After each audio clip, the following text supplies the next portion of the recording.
श्री भक्तमाल जी की, श्री स्वामी अग्रदास जी महाराज की, श्री नाभाजी महाराज की, श्री प्रियादास जी महाराज की, सब संत भगवान की, श्री वृंदावन धाम की, श्री बांके बिहारी लाल की, श्री राधा वल्लभ लाल की, श्री गिरिराज जी महाराज की, श्री यमुने महारानी की, श्री राम नाम महाराज की, श्री महाराज जी की जय जय श्री राम।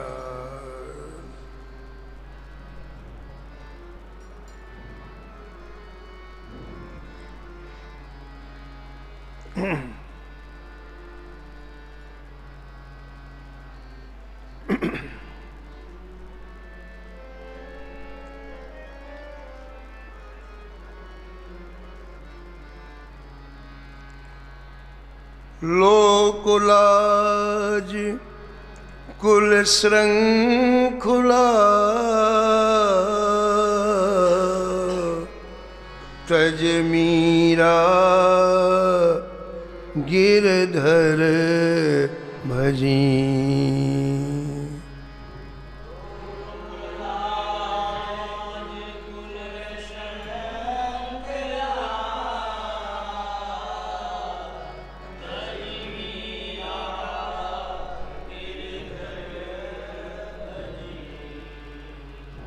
सदृश गोपिका प्रेम प्रगट कलयुग ही दिखायो।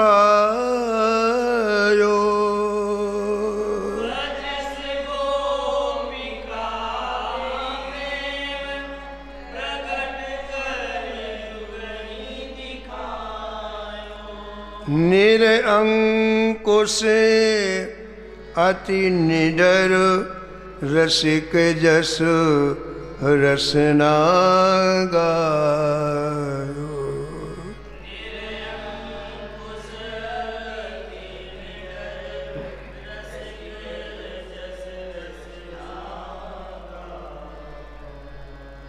दुष्टन दोष विचार मृत्यु को उद्यम कियो।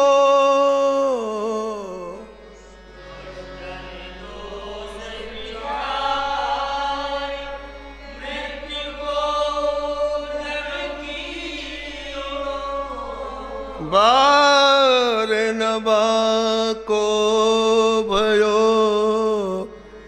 गरल अमृत जो पियो।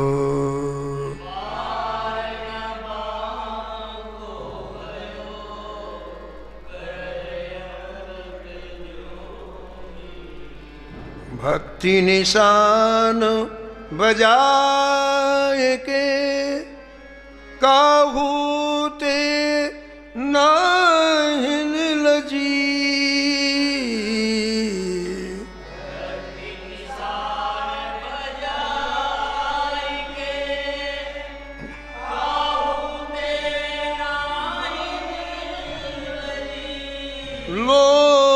लोकुलाज कुल श्रृंखला तज मीरा गिरधर भजी। लोकुलाज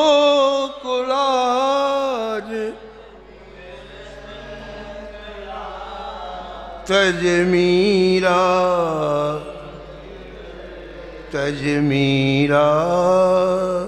गिरधर भजी। तज मीरा।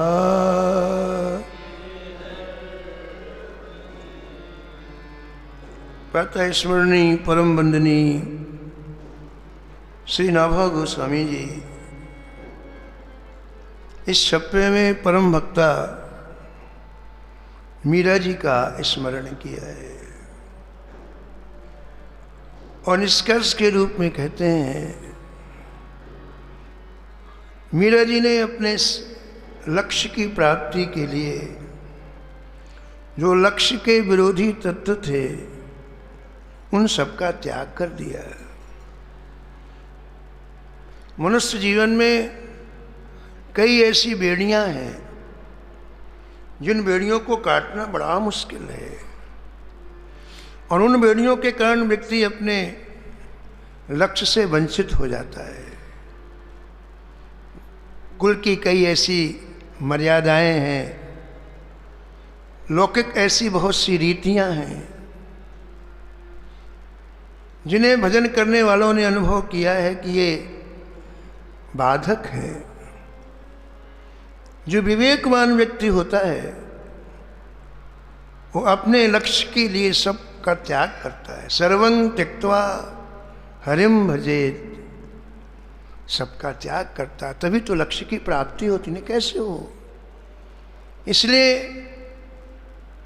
मीरा जी ने एक आदर्श उपस्थित किया। मानव जीवन का सर्वश्रेष्ठ फल है भगवत प्राप्ति, जिसे परम धर्म कहा गया है।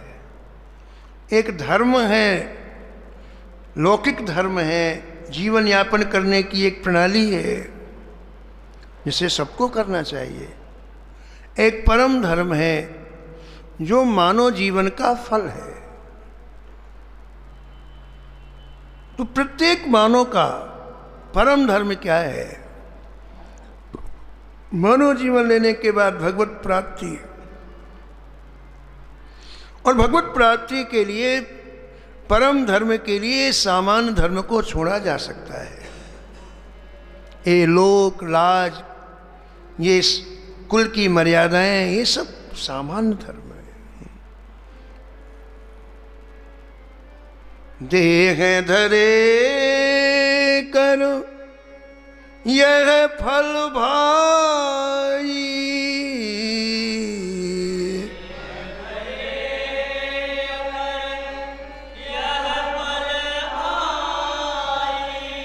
भजिए राम सब काम बिहाई।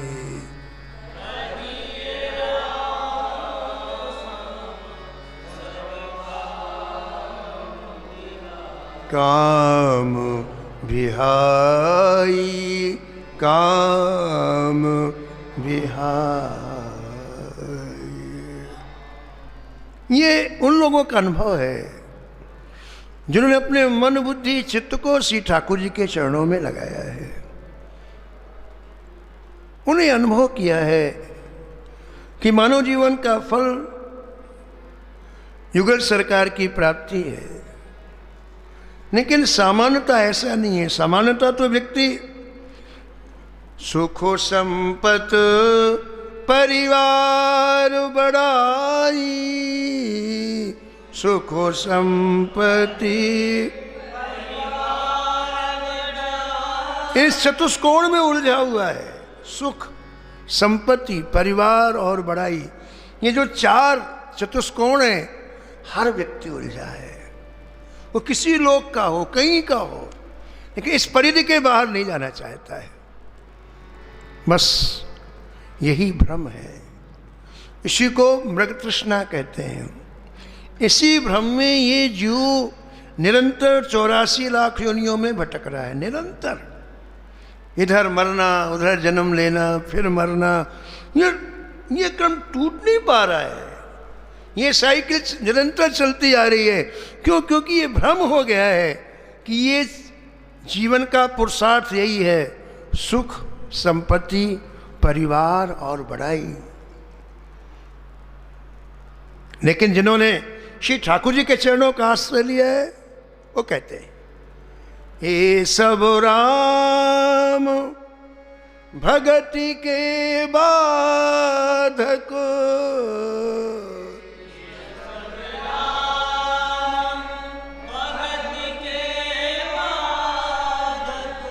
कहीं संत तव पद अवराधक, कहीं संत तव पद अवराधक, अवरा। जिनका चित्त ठाकुर जी के चरणों में लग, वो ये कहते हैं कि ये चारों चीजें भगवत प्राप्ति में महान बाधक है। चित्त में जब तक इनको नहीं निकालोगे तब तक भगवत प्राप्ति नहीं होगी। पूज्य भाई जी सुनाते थे कि गर्मी के महीनों में काशी में कुछ लोग ने विचार किया कि रात्रि में चंद्रमा खिला हुआ है, नाव के द्वारा प्रयागराज जाएंगे, गंगा जी में काशी से प्रयाग जाएंगे। तो 8-9 लोग आए, नाव वालों से बोले, मल्लाहों से बोले, भैया हमें प्रयागराज जाना। बोले ठीक है बैठो। तो नाव में बैठ गए। अब बात ये थी कि जो जाने वाले थे वो भी भांग पिए थे और जो खेने वाले थे वो भी भांग पिए थे। काशी में भांग की परंपरा पुरानी है। अब वो बैठ गए और वो महाराज खेने लग गए नाव। एक मल्लाह आगे था, एक पीछे था नाव के। जैसे महाराज प्रातः काल हुआ तो जो बैठे थे बोले भैया कहाँ आ गए।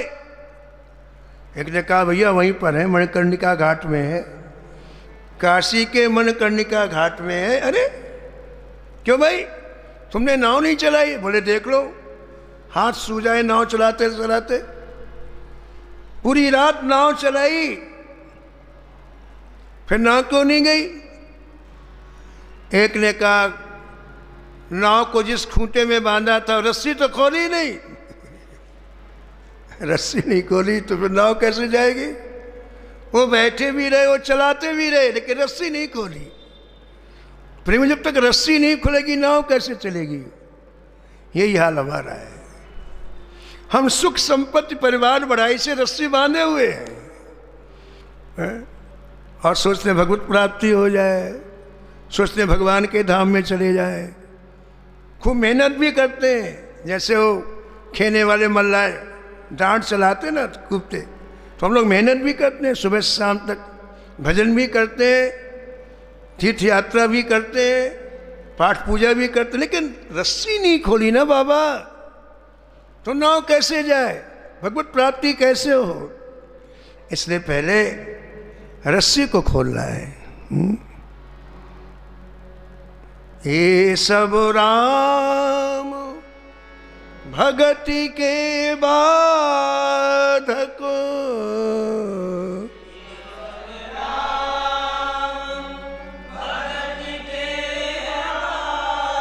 कहीं संत तव पद अवराधक, कहीं संत तव पद अवराधक।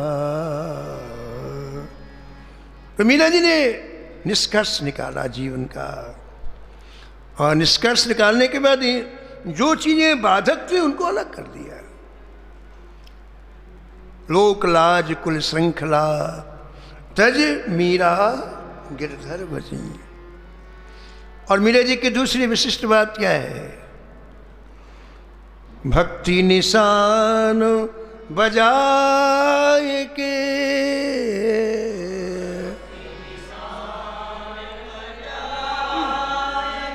काहूते नाहिन लजी।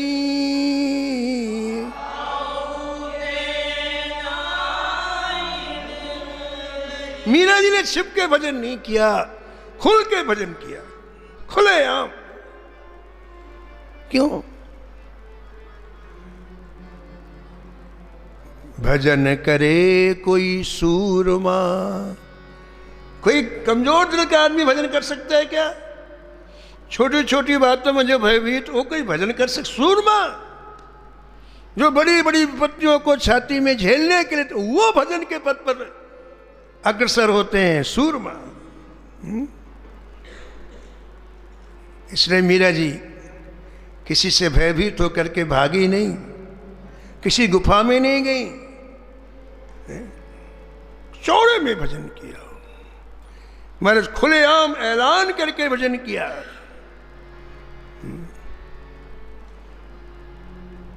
जाके सिर मोर मुकुट, जाके मेरो पति सोई, मेरो अब तो बात फैल गई, अब तो बात फैल, जानत सब कोई, जानत सब। मेरे तो गिरधर गोपाल, मेरे तो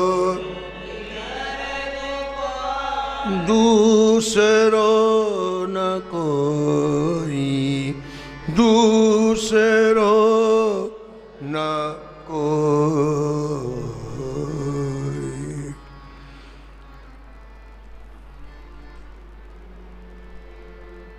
ब्रह्मा ने जो सृष्टि बनाई है उसमें सब तरह के लोग हैं, अच्छे लोग भी हैं, बुरे लोग भी हैं, यहाँ पाप भी है, यहाँ पुण्य भी है, यहाँ दिन भी है, यहाँ रात, सब कुछ मिक्स है।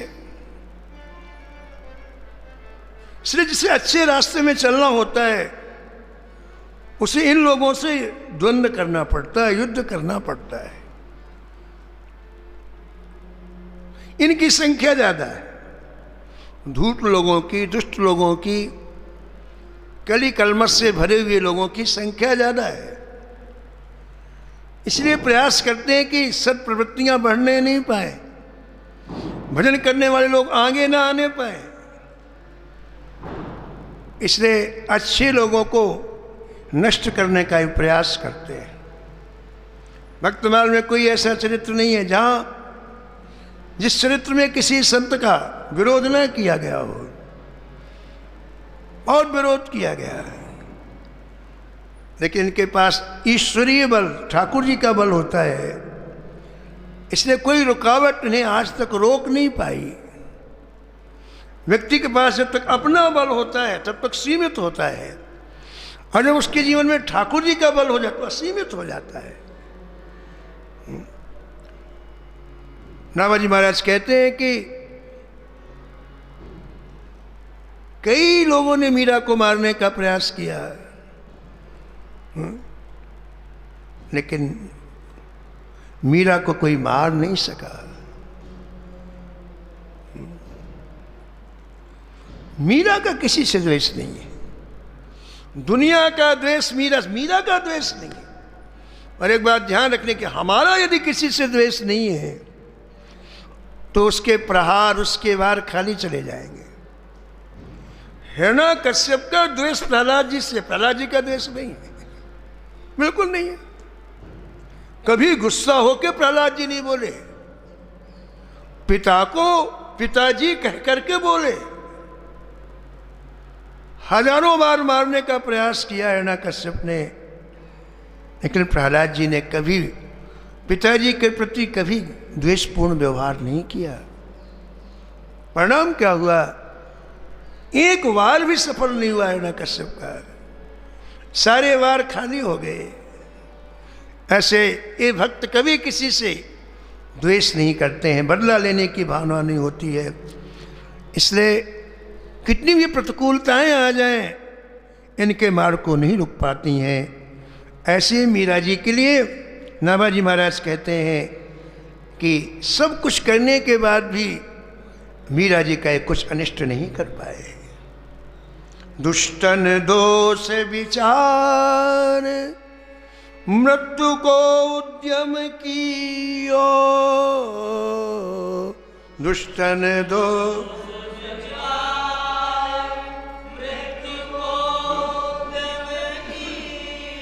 बार नबा को भयो,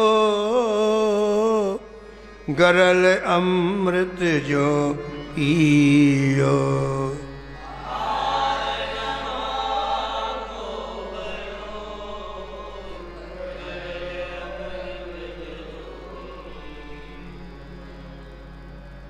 जीवन का सबसे बड़ा लाभ है। श्री ठाकुर जी के प्रेमियों का गुणानुवाद गाना, जिन्होंने अपने जीवन को ठाकुर जी के चरणों में पूरी तरह समर्पित कर दिया है, उनका गुणानुवाद गाना।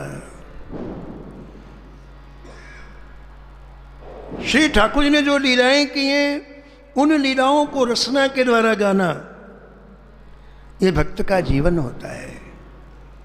और मीरा जी ने संपूर्ण जीवन यही किया। श्री ठाकुर जी के गुणानुवाद, उनके भक्तों के गुणानुवाद जीवन भर लिखा और गाया। इतना बड़ा ग्रंथ मीरा जी का है।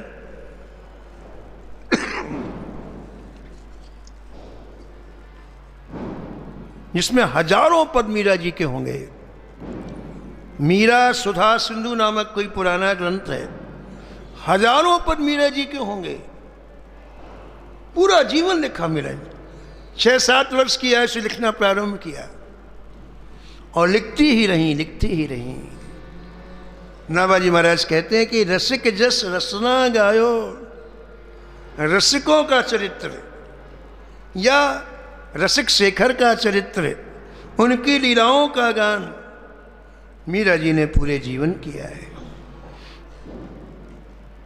निरंकुशे अति निडर। भजन में सबसे बड़ा बाधक तत्व है पराश्रय। जब तक किसी का आश्रय हमारे जीवन में रहेगा, तब तक आप भजन नहीं कर सकते हैं। पराश्रय,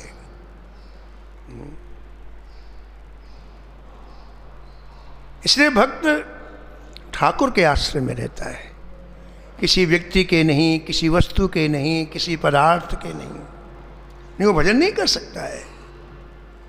सारे आश्रयों का त्याग करके केवल गोविंद का आश्रय लेता है। बने तो रघुवर से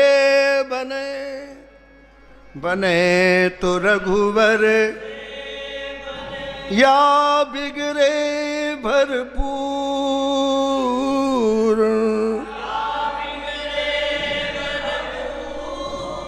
तुलसी बने जो और ते, तुलसी बने जो और ते, वा बनवे में धूर, वा बनवे में।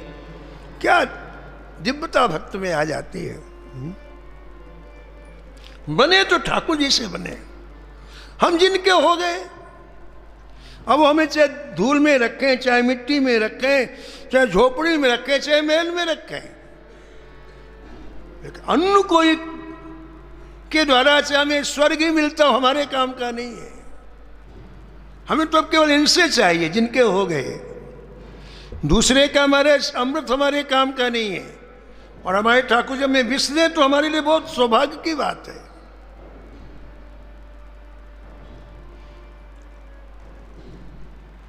ठाकुर के आश्रय से भजन होता है। इसलिए मीरा जी ने ठाकुर जी का आश्रय लिया। मेरे तो गिरधर गोपाल दूसरो न कोई। संसार का कोई व्यक्ति अब मेरा नहीं है, कोई पदार्थ मेरा नहीं है, कोई व्यक्ति नहीं है। मेरे केवल केवल अब गिरधर गोपाल है।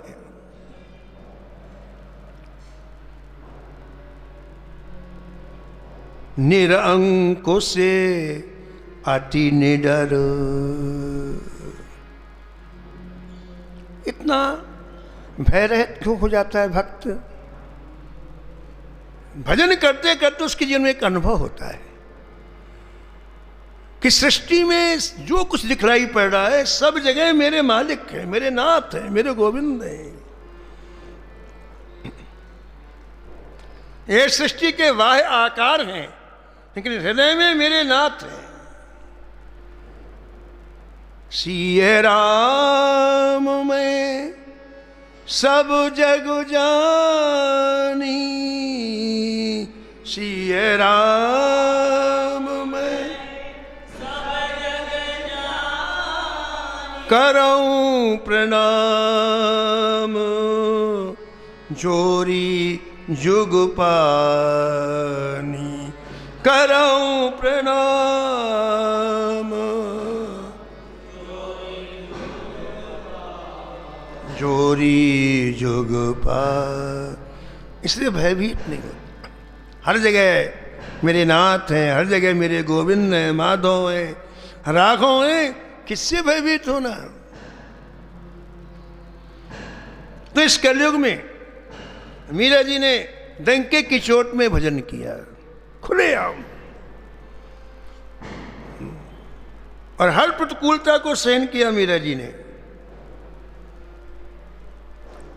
द्वापर में जैसे ब्रजांगनाओं का प्रेम था भगवान श्री कृष्ण के प्रति, वैसे ग्रंथकार कहते हैं कि इस कलयुग में मीरा जी ने वह प्रेम श्री ठाकुर जी से किया है।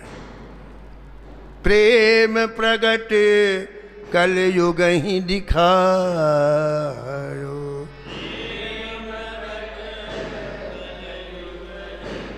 द्वापर और कलयुग में एक अंतर है, बहुत बड़ा अंतर। और वो अंतर है कि द्वापर में तो भगवान सामने थे, सामने भगवान से प्रेम करना ये अलग बात है, लेकिन कलयुग में भगवान सामने नहीं है, और फिर इतना प्रेम, ये विशिष्ट बात है। मीरा ने वो प्रेम की धारा बहा के इस संसार में अद्भुत दिखाई। इसलिए नाभाजी महाराज मीरा जी का वंदन करते हुए कहते हैं कि उन द्वापर के ब्रजांगनाओं से भी श्रेष्ठ मीरा जी का चरित्र है। किसी भी संत के जीवन में भक्ति की शुरुआत कैसे होती है, उसमें पूर्व जन्म का कोई न कोई संबंध रहता है। इस जन्म में हमने जहां तक भजन किया है, मान लो मृत्यु आ गई तो आज मृत्यु आ जाए, मृत्यु का कोई रजिस्ट्रेशन थोड़ी है, ये तो माना जाता है कि व्यक्ति वृद्धावस्था में, लेकिन ऐसा कुछ नहीं है। किसी के भी मृत्यु का कोई निश्चय नहीं है, हम लोग आज कथा सुने, कल सुने कि नहीं, कुछ पता नहीं है। तो हम जिस स्थिति में आज हैं, मृत्यु हो गई तो भगवान से पूछा श्री कृष्ण, भगवान श्री कृष्ण से पूछा अर्जुन ने, तो उस युग का क्या होता है फिर? तो भगवान कहते हैं कि जैसे कोई व्यक्ति पढ़ता है, पढ़ाई पढ़ता है, विद्यालय में पढ़ता है, अपना पाठ याद करता है, पढ़ता है, पढ़ते पढ़ते सो जाता है, और सुबह उठता है तो जहाँ तक पढ़ा था फिर वहाँ से आगे पढ़ता है। ऐसे हम भी इस भक्ति में जहाँ तक भजन करते हैं और हमारी मृत्यु हो जाती है, तो अगले जन्म में फिर वहाँ से आगे का भजन करेंगे। भजन नष्ट नहीं होता है कभी। जैसे व्यक्ति पढ़ते पढ़ते सो जाए, फिर जगे तो आगे का पाठ पढ़ता है, ऐसे हम भजन करते करते जहाँ हम मृत्यु से शरीर चला जाएगा, फिर दूसरा जन्म मिलेगा, दूसरा शरीर मिलेगा, तो वहाँ से फिर आगे का भजन होगा। इसलिए भजन की श्रृंखला पूर्व जन्म से जुड़ी हुई है। कई लोग बचपन से ही भजन में डूब जाते हैं। प्रहलाद जी हैं, ध्रुव जी हैं, लोग 5-5 वर्ष की आयु में डूब गए भजन में। ये क्या है? इनका जन्म इनकी श्रृंखला पूर्व जन्म से है। ऐसे मीरा जी की भी श्रृंखला पूर्व जन्म से है, वो हमने आपको कल सुनाई थी। मीरा जी ने जो वरदान मांगा श्री गिरिराज जी से, उसी का परिणाम हुआ कि मीरा जी के जीवन के प्रारंभिक क्षणों से ही वह प्रेम रोम रोम में समाया हुआ था। आप देखते हैं कि बीज को यदि बीज के अनुकूल परिस्थिति मिल जाए तो तुरंत पौधा बन जाता है ना। हम जहाँ बैठे हैं, पता नहीं कितने बीज यहाँ पड़े हुए, लेकिन वो अंकुरित नहीं होते, नहीं हो रहे। क्यों नहीं हो रहे? उनको उस तरह की कंडीशन नहीं मिल रही है, उस तरह का वातावरण नहीं मिल रहा है, तो पड़े हुए हैं। लेकिन सामने देखो गमलों में पौधे खिले हुए हैं, उन बीजों को मिट्टी मिल गई, उन बीजों को जल मिल गया, खाद मिल गई, हवा मिल गई, सूर्य की रोशनी मिल गई, तो बीज अंकुरित हो गए, पौधे बन गए। ठीक यही बात है हमारे जीवन में भी। सत्कर्म दबे रहते हैं। और जब सत्संग रूपी माध्यम मिल जाता है, उचित वातावरण मिल जाता है, तो दबी हुई चीज बाहर आ जाती है।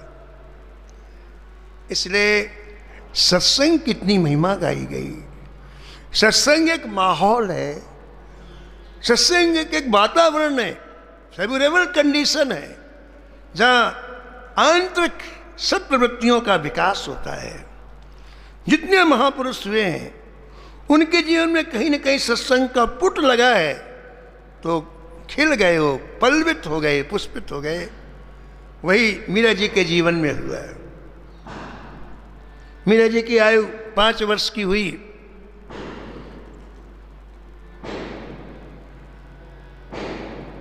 मीरा जी के दादाजी का नाम था राव दूधा जी, इनके पिताजी का नाम था राणा रत्न सिंह, इनकी मां का नाम था कुसुम कुंवरी जी। आप का जन्म मेरठा में हुआ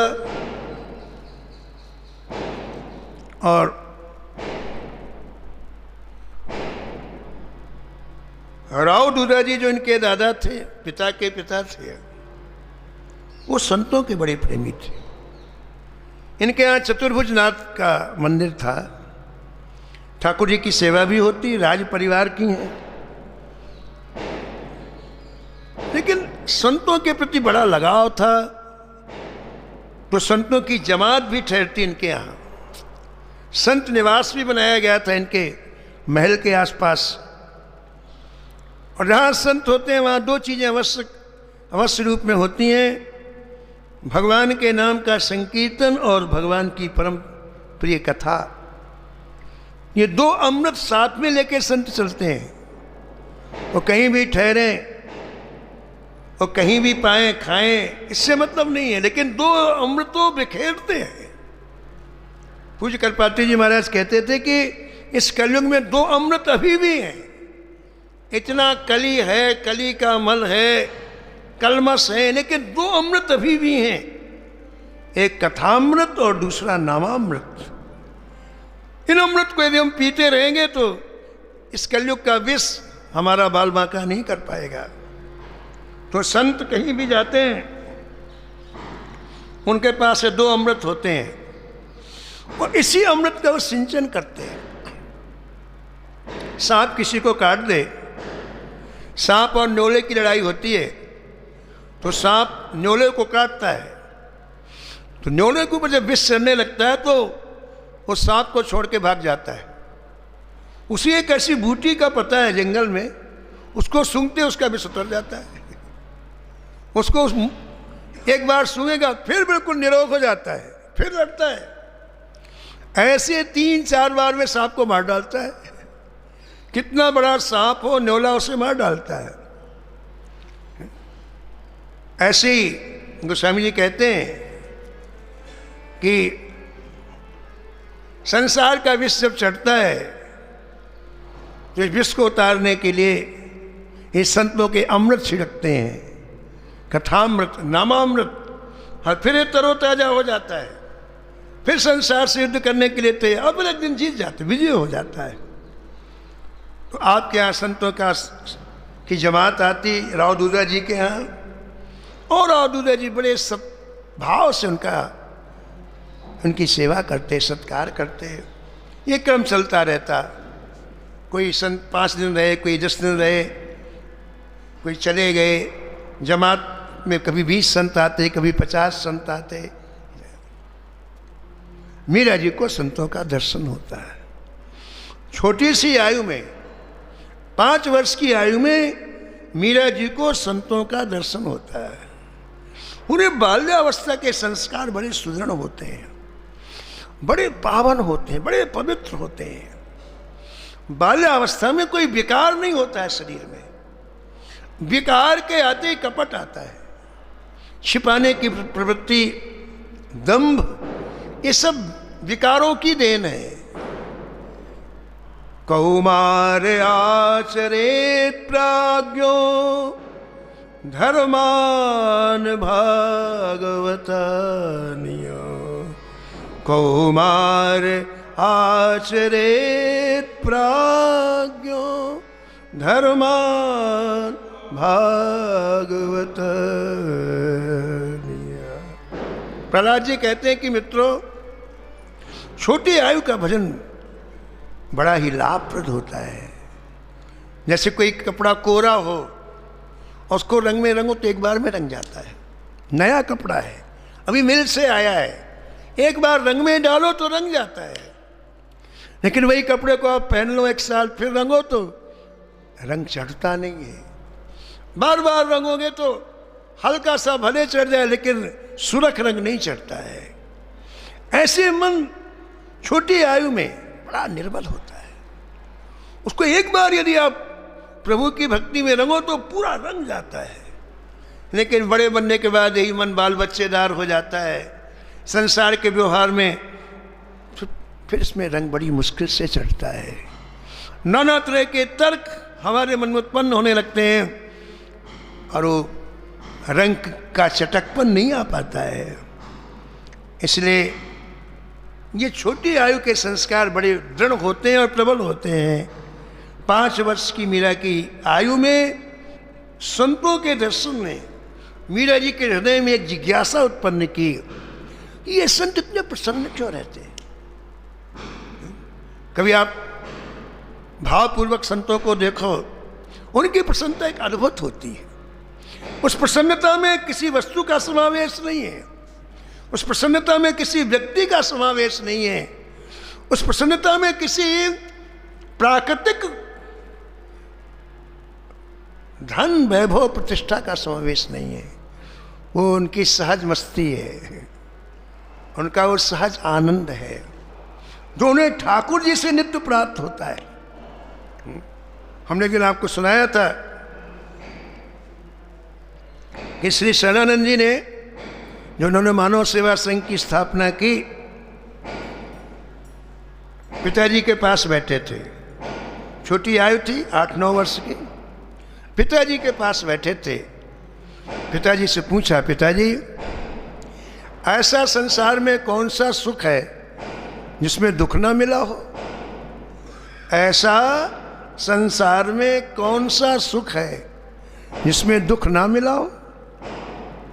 पिताजी ने कहा, बेटा ऐसा सुख तो संतों के पास है, संसार में वो नहीं है, और संतों के पास है। और इतना सुनते ही रात्रि में चल दिए। शरणानंद घर छोड़ के चले गए। मैं अब उसी सुख को प्राप्त करूंगा जिसमें दुख नहीं है। तो मीरा जी देखती संतों की उस मस्ती को, देख के निहाल हो जाए। हाथ में सोटा, बगल में लोटा,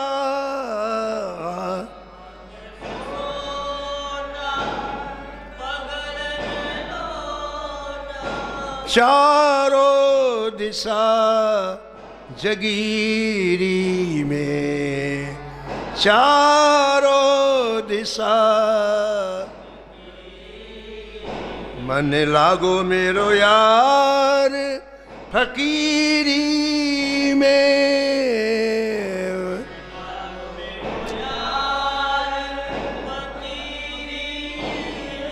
मन लागो मेरो यार फकीरी में।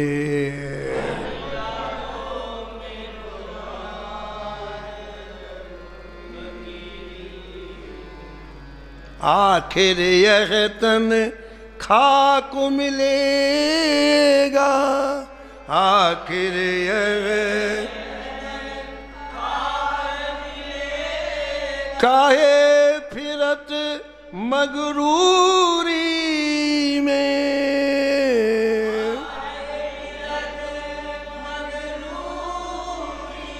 कहत कबीर सुनो भाई साधो,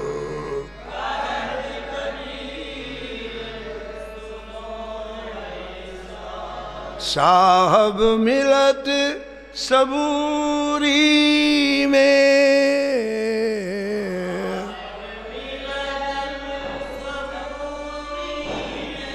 मन लागो मेरो यार फकीरी में मन लागो मेरो यार। ऐसे दिव्य रसमय दर्शन जब मीरा जी करती तो मीरा जी का आकर्षण संतों में होने लग गया।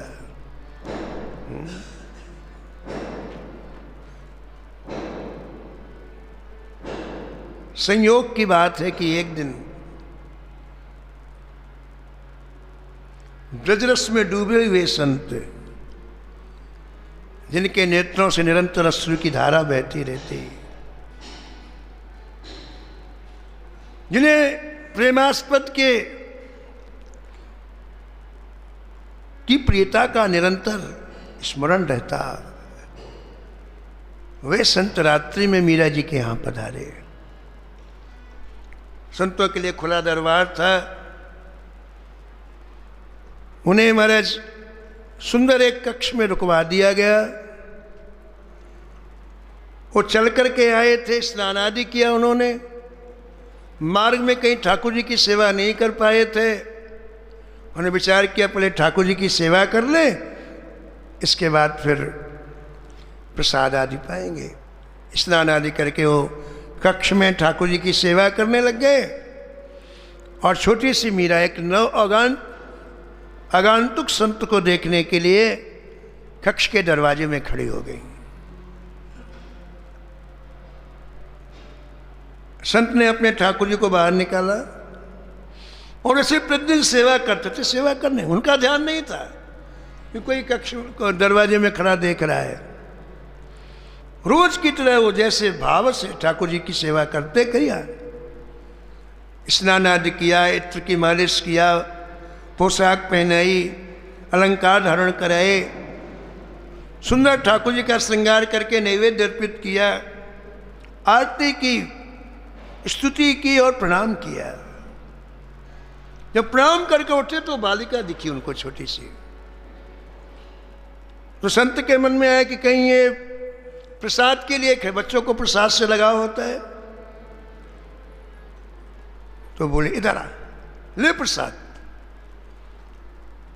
बुलाने पर मीरा जी समीप में तो आई, लेकिन जो प्रसाद दे रहे थे तो प्रसाद ना ले करके हाथ से ऐसा इशारा किया, ये मुझे दे दो। कौन? जो इनके आराध्य थे, इनके ठाकुर थे, जिनका नाम गिरधर गोपाल था। मीरा जी ने उनकी याचना की, ये मुझे दे दो।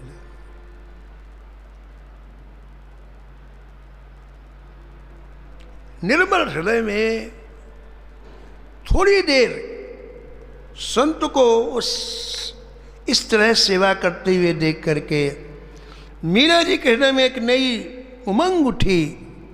मैं भी ऐसे ठाकुर जी की सेवा करूं, मैं भी ऐसे लाल लड़ाऊं।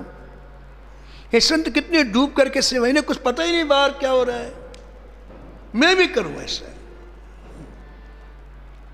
वेद कहते हैं कि अच्छी बात सुनो, अच्छी बात देखो। क्यों कहते हैं? देखने से संस्कार आता है, सुनने से संस्कार आते हैं।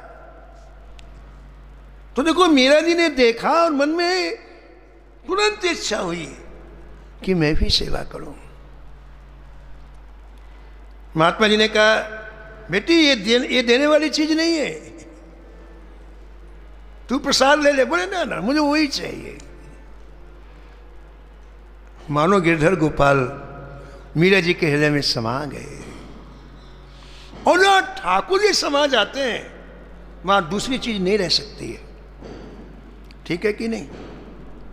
ये अटल सिद्धांत है कि जिस हृदय में ठाकुर जी आ जाएंगे वहां दुनिया की कोई चीज रह नहीं सकती है ना?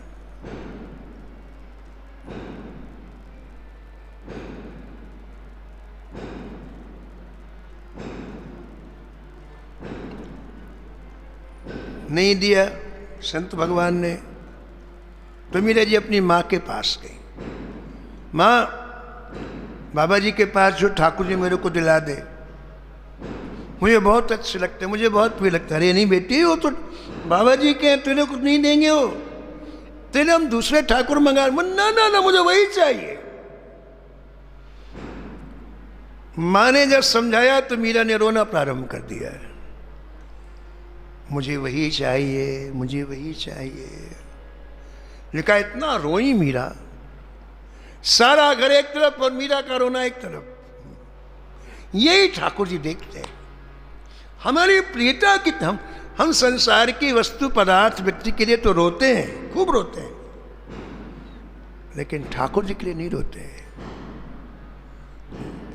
और ठाकुर जी यही देखते हैं इसको मेरी प्रति कितनी प्रियता है। मीरा जी का वो रोना ठाकुर जी को सहन नहीं हो पाया। पूरी रात मीरा रोती रही।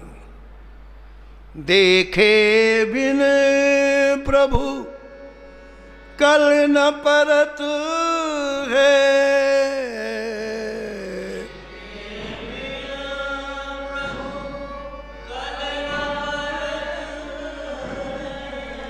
देखे बिन प्रभु कल न परत है,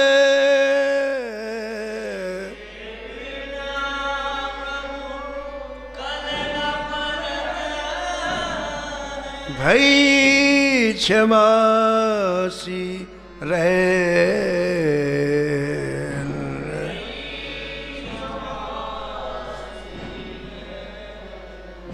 मीरा के प्रभु कब रे मिलोगे,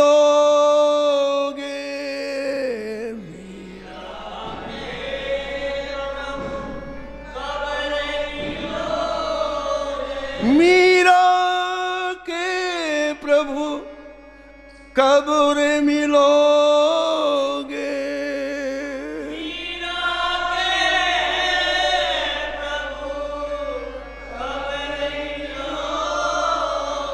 दुख में टन सुख ऐन,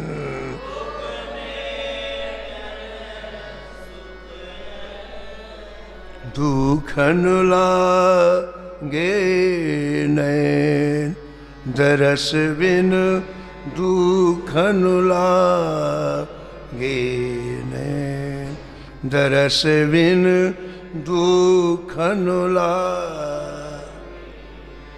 हमारे आंसुओं की कीमत ठाकुर जानता है, संसार नहीं जानता है। संसार तो आपसे काम चाहता है, काम। जब तक काम के लायक रहोगे तब तो जय जय करता रहेगा, नहीं जैसे घी से मक्खी निकाल के वैसे फेंक देगा। लेकिन आंसुओं का कीमत ठाकुर जी देते हैं। भाव का महत्व ठाकुर जी। संसार भाव नहीं चाहता, संसार केवल कार्य चाहता है, काम चाहता है। भाव की कद्र ठाकुर जी करते हैं, आंसुओं की कीमत ठाकुर जी देते हैं। इसलिए एक संत कहते थे कि जिसकी आंख में आंसू है वो कभी भक्ति ना छोड़े। जो सूखे हैं वो भक्ति छोड़ के कहीं भी जाएं, लेकिन जिनकी आंख में आंसू हैं वो कभी भक्ति ना छोड़े। उनके पास वो संपत्ति है जिससे ठाकुर रिझता है। जिनके ऊपर भी रिझा है ठाकुर, वो आंसुओं से रिझा है। निस दिन बरसत नयन हमारे,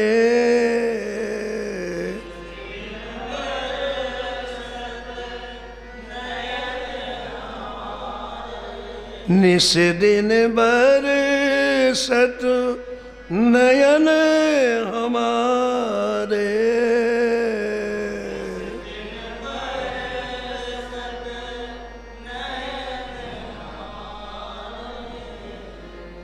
सदा रहत पावस ऋतु इन पर,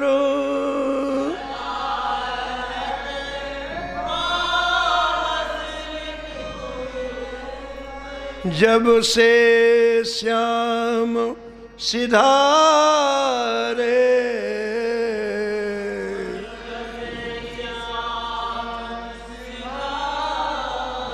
निस दिन बरसत नयन हमारे, निस दिन बरसत नयन।